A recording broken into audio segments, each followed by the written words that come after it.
So the thing that I've always had an issue with is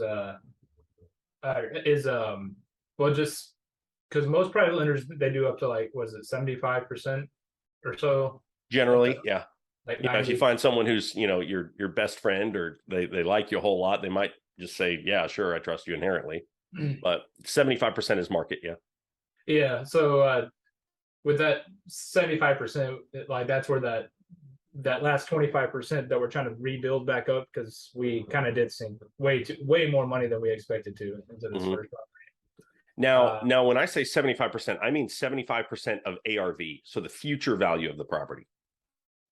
Oh, I thought it was always just 75% of the purchase price. That's a really helpful distinction, because when you're buying turnkey, so if you're buying something that's already in good shape and you're going to put it on a 30-year loan, then you got to put 20% down. So it's 80% LTV, or 25% down with some loan programs, and they fund the rest of it.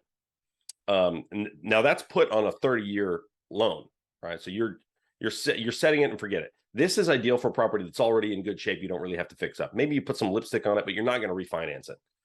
For a burr property, you buy properties with someone else's money, whether that's private or hard money, and they will loan you. If it's hard money, they'll loan you 90% of the purchase price and 100% of rehab, up to 75% of the future value of the home.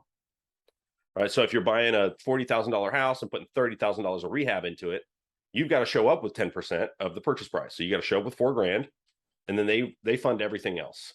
That's hard money. With private money, they will loan generally. I mean, when you're talking with someone, you got to come up with terms, but standard is they fund 100% of purchase, 100% of rehab, up to 75% of the future value of the home. That's why it's so important that all in, your purchase plus rehab is less than 70% of the ARV, the after repair value, so that when you actually refinance, you can pay them off and you have enough money for the purchase and rehab to be able to actually complete the entire burr process.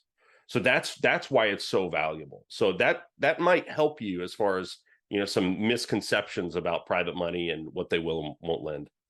Okay, that just turned on a light bulb in my head. I see everything completely different now. But I always thought it was the funds 75% of the purchase price, and that's why I was just like, man, I got to come up with a lot of down payment money. So Yeah. okay, that will change a lot.